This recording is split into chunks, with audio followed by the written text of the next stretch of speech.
আমরা আজকে বাংলাদেশ জাতীয়তাবাদী ছাত্র দলের প্রতিষ্ঠাবার্ষিকী উপলক্ষে কেন্দ্র ঘোষিত কর্মসূচির অংশ হিসেবে আমাদের সকালে দলীয় কার্যালয়ে দলীয় পতাকা উত্তোলন, জাতীয় পতাকা উত্তোলন, আপনার দুপুর 12টায় স্বেচ্ছায় রক্তদান কর্মসূচি এবং দুপুর 3টায় আমাদের বর্ণাঢ্য আনন্দ র্যালি অনুষ্ঠিত হলো। আপনারা দেখলেন।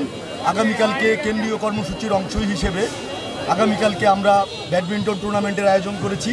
ইনশাল্লাহ বাংলাদেশ জাতীয়তাবাদী ছাত্র দলের ময়মনসিংহের সর্বস্তরের নেতাকর্মীরা সর্বদা সক্রিয়ভাবে আন্দোলন সংগ্রামেও রাজপথে আছে।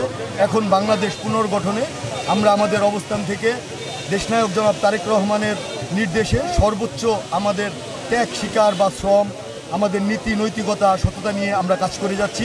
ইনশাল্লাহ অবশ্যই আগামীর বাংলাদেশ দেশনায়ক তারেক রহমানের নেতৃত্বে সুন্দর, সমৃদ্ধ এবং একটি সুখী বাংলাদেশ হিসেবে আমরা বাংলাদেশ জাতীয়তাবাদী ছাত্র দল গড়ে তোলার লক্ষ্যে অক্লান্ত পরিশ্রম করে যাব।